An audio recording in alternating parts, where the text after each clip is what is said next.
Leitura diária. Levítico 13. Leis acerca da lepra. Disse o Senhor a Moisés e a Arão: quando alguém tiver um inchaço, uma erupção ou uma mancha brilhante na pele, que possa ser sinal de lepra, será levado ao sacerdote Arão ou a um dos seus filhos, que seja sacerdote. Este examinará a parte afetada da pele, e se naquela parte o pelo tiver se tornado branco e o lugar parecer mais profundo do que a pele, é sinal de lepra. Depois de examiná-lo, o sacerdote o declarará impuro. Se a mancha na pele for branca, mas não parecer mais profunda do que a pele, e sobre ela o pelo não tiver se tornado branco, o sacerdote porá em isolamento por 7 dias. No 7º dia, o sacerdote o examinará, e se verificar que a parte afetada não se alterou, nem se espalhou pela pele, o manterá em isolamento por mais 7 dias. Ao 7º dia, o sacerdote o examinará de novo, e se a parte afetada diminuiu e não se espalhou pela pele, o sacerdote o declarará puro. É apenas uma erupção. Então, ele lavará suas roupas e estará puro. Mas se depois que se apresentou ao sacerdote para ser declarado puro, a erupção se espalhar pela pele, ele terá que se apresentar novamente ao sacerdote. O sacerdote o examinará e, se a erupção espalhou pela pele, ele o declarará impuro. Trata-se de lepra. Quando alguém apresentar sinal de lepra, será levado ao sacerdote. Este examinará, e se houver inchaço branco na pele, o qual tornou branco o pelo, e se houver carne viva no inchaço, é lepra crônica na pele, e o sacerdote o declarará impuro, não o porá em isolamento, porquanto já está impuro. Se a doença se alastrar e cobrir toda a pele da pessoa infectada, da cabeça aos pés, até onde é possível ao sacerdote verificar, este a examinará. E se observar que a lepra cobriu todo o corpo, ele a declarará pura. Visto que tudo ficou branco, ela estará pura, mas quando nela aparecer carne viva, ficará impura. Quando o sacerdote vir a carne viva, ele a declarará impura. A carne viva é impura, trata-se de lepra. Se a carne viva retroceder e a pele se tornar branca, a pessoa voltará ao sacerdote.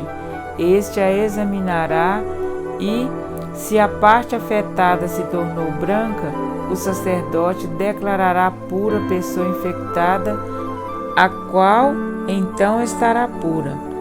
Quando alguém tiver uma ferida purulenta em sua pele e ela sarar, e no lugar da ferida aparecer um inchaço branco ou uma mancha avermelhada, ele se apresentará ao sacerdote. Este examinará o local, e se parecer mais profundo do que a pele, e o pelo ali tiver se tornado branco, o sacerdote o declarará impuro. É sinal de lepra, que se alastrou onde estava a ferida. Mas, se quando o sacerdote o examinar, não houver nenhum pelo branco, e o lugar não estiver mais profundo do que a pele, e tiver diminuído, então o sacerdote o porá em isolamento por 7 dias. Se de fato estiver se espalhando pela pele, o sacerdote o declarará impuro. É sinal de lepra. Mas se a mancha não tiver se alterado nem se espalhado, é apenas a cicatriz da ferida, e o sacerdote o declarará puro. Quando alguém tiver uma queimadura na pele, e uma mancha avermelhada ou branca aparecer na carne viva da queimadura, o sacerdote examinará a mancha, e se o pelo sobre ela tiver se tornado branco e ela parecer mais profunda do que a pele, é lepra que surgiu da queimadura. O sacerdote o declarará impuro. É sinal de lepra na pele. Mas se o sacerdote examinar a mancha e nela não houver pelo branco, e esta não estiver mais profunda do que a pele e tiver diminuído, então o sacerdote o porá em isolamento por 7 dias. No 7º dia o sacerdote o examinará, e se a mancha tiver se espalhado pela pele, o sacerdote declarará impuro. É sinal de lepra. Se todavia a mancha não tivesse alterado nem se espalhado pela pele, mas se tiver diminuído, é um inchaço da queimadura, e o sacerdote o declarará puro. É apenas a cicatriz da queimadura. Quando um homem ou uma mulher tiver uma ferida na cabeça ou no queixo, o sacerdote examinará a ferida, e se ela parecer mais profunda do que a pele, e o pelo nela for amarelado e fino, o sacerdote declarará impura aquela pessoa. É sarna, isto é, lepra da cabeça ou do queixo. Mas se quando o sacerdote examinar o sinal de sarna, este não parecer mais profundo do que a pele, e não houver pelo escuro nela, então o sacerdote porá a pessoa infectada em isolamento por 7 dias. No 7º dia, o sacerdote examinará a parte afetada. E se a sarna não tiver se espalhado, e não houver pelo amarelado nela, e não parecer mais profunda do que a pele, a pessoa rapará os pelos, exceto na parte afetada, e o sacerdote a porá em isolamento por mais 7 dias. No 7º dia o sacerdote examinará a sarna, e se não tiver se espalhado mais e não parecer mais profundo do que a pele, o sacerdote declarará pura a pessoa. Esta lavará suas roupas e estará pura. Mas, se a sarna se espalhar pela pele depois que a pessoa for declarada pura, o sacerdote a examinará. E se a sarna tiver se espalhado pela pele, o sacerdote não precisará procurar pelos amarelados. A pessoa está impura. Se, entretanto, verificar que não houve alteração e cresceu pelo escuro, a sarna está curada. A pessoa está pura e o sacerdote a declarará pura. Quando um homem ou uma mulher tiver manchas brancas na pele, o sacerdote examinará as manchas. Se forem brancas e sem brilho, é um eczema que se alastrou. Essa pessoa está pura. Quando os cabelos de um homem caírem, ele está calvo, todavia puro. Se lhe caírem os cabelos da frente da cabeça, ele está meio calvo, porém puro. Mas se tiver uma ferida avermelhada na parte calva da frente ou de trás da cabeça, é lepra que se alastra pela calva da frente ou de trás da cabeça. O sacerdote o examinará, e se a ferida inchada na parte da frente ou de trás da calva for avermelhada, como a lepra de pele, o homem está leproso e impuro. O sacerdote terá que declará-lo impuro devido à ferida na cabeça. Quem ficar leproso, apresentando quaisquer desses sintomas, usará roupas rasgadas, andará descabelado, cobrirá a parte inferior do rosto e gritará: impuro, impuro. Enquanto tiver a doença, estará impuro, viverá separado, fora do acampamento. A lei acerca do mofo. Quando aparecer mancha de mofo em alguma roupa, seja de lã, seja de linho, ou em qualquer peça tecida ou entrelaçada de linho ou de lã, ou em qualquer pedaço ou objeto de couro, Se a mancha na roupa ou no pedaço de couro ou na peça tecida ou entrelaçada ou em qualquer objeto de couro for esverdeada ou avermelhada, é mancha de mofo que deverá ser mostrada ao sacerdote. O sacerdote examinará a mancha e isolará o objeto afetado por 7 dias. No 7º dia examinará a mancha e se ela tiver se espalhado pela roupa ou pela peça tecida ou entrelaçada ou pelo pedaço de couro, qualquer que seja o seu uso, é mofo corrosivo. O objeto está impuro. Ele queimará a roupa ou a peça tecida ou entrelaçada ou qualquer objeto de couro que tiver a mancha, pois é mofo corrosivo. O objeto será queimado. Mas se quando o sacerdote o examinar, a mancha não tiver se espalhado pela roupa ou pela peça tecida ou entrelaçada ou pelo objeto de couro, ordenará que o objeto afetado seja lavado. Então ele o isolará por mais 7 dias. Depois de lavado o objeto afetado, o sacerdote o examinará e se a mancha não tiver alterado sua cor, ainda que não tenha se espalhado, o objeto estará impuro. Queime-o com fogo, quer o mofo corrosivo tenha afetado um lado, quer o outro do objeto. Se quando o sacerdote o examinar, a mancha tiver diminuído depois de lavado o objeto, ele cortará a parte afetada da roupa ou do pedaço de couro ou da peça tecida ou entrelaçada. Mas se a mancha ainda aparecer na roupa ou na peça tecida ou entrelaçada ou no objeto de couro, é mofo que se alastra, e tudo que tiver um mofo será queimado com fogo.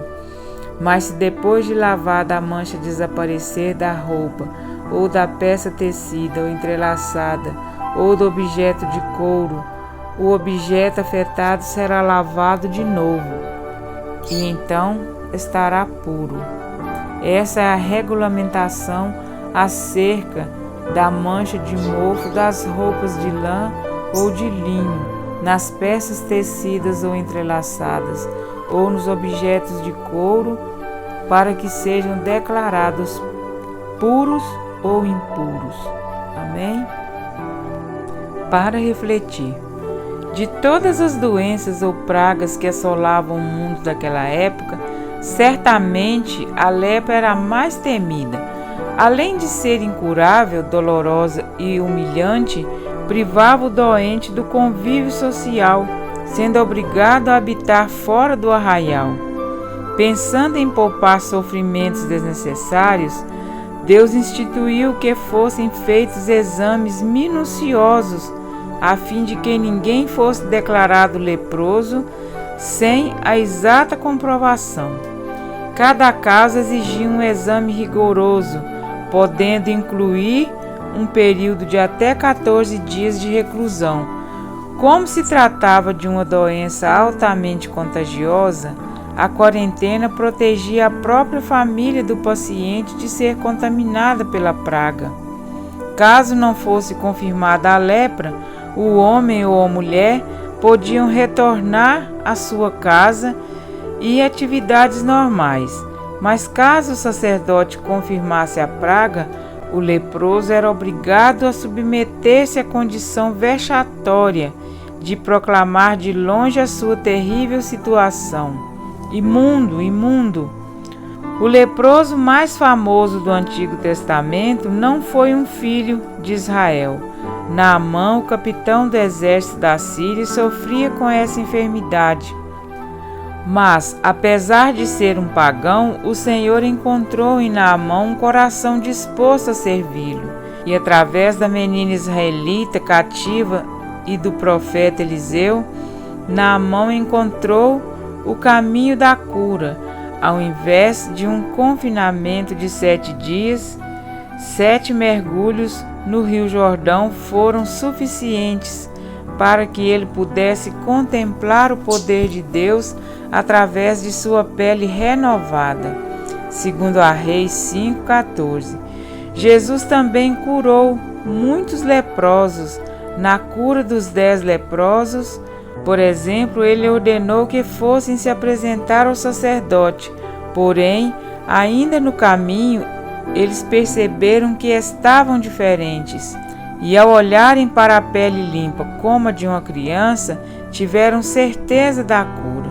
Todavia, dos 10 leprosos curados, apenas um retornou para agradecer a Jesus, e este era samaritano. Lucas 17:16. Hoje a lepra ainda existe, mas a conhecemos como hanseníase, e ao contrário daquela época, existe tratamento e cura. Mas pior do que a lepra física é a lepra do pecado. O salmista Davi escreveu: Eu nasci na iniquidade e em pecado me concebeu minha mãe. Salmo 51:5. Já nascemos todos contaminados pelo pecado e inevitavelmente condenados à morte. Como a lepra, primeiramente o pecado se mostra pequeno, uma mancha apenas que, a depender de nossas escolhas, pode se espalhar ou regredir, assim como no caso de Naamã e do samaritano. Jesus tem buscado seus verdadeiros adoradores que ainda estão fora do aprisco, homens e mulheres que estão a definhar pela lepra do pecado e cuja condição é uma sonora declaração ao mundo: imundo, imundo, mas que ao se depararem com Cristo Jesus, a água da vida, o purificador de pecados, não grita mais de sua imundície, mas clamam pela cura. Jesus, Mestre, compadece-te de nós. Lucas 17:13. Os 10 leprosos reconheceram em Cristo o antídoto da purificação, o tratamento eficaz e instantâneo. Imediatamente ficaram livres da mazela que os afligia. O que antes os matava passou a ser uma vaga lembrança, e o corpo saudável, a linda e miraculosa manifestação do poder que só o Senhor possui. Essa ilustração não nos remete a uma cena que muito em breve ocorrerá? E lhes enxugará dos olhos toda lágrima, e a morte já não existirá. Já não haverá luto, nem pranto, nem dor, porque as primeiras coisas passaram. Apocalipse 21:4. O Rei vem vindo. Ele vem para dar fim, uma vez por todas, à morte. Em sua morte e ressurreição, Cristo nos proveu a cura para o pecado. Todo o mal já não mais existirá, e num piscar de olhos receberemos um corpo completamente saudável e perfeito. E quando este corpo corruptível se revestir de incorruptibilidade, e o que é mortal se revestir de imortalidade, então se cumprirá a palavra que está escrita: tragada foi a morte pela vitória. 1 Coríntios 15:54. Muito em breve, nossa tristeza se converterá em alegria, e como Naamã e o samaritano, que receberam a restauração, exultaremos no Deus de nossa salvação. Amém? Vem, Senhor Jesus. Apocalipse 22:20. Vigiemos e oremos.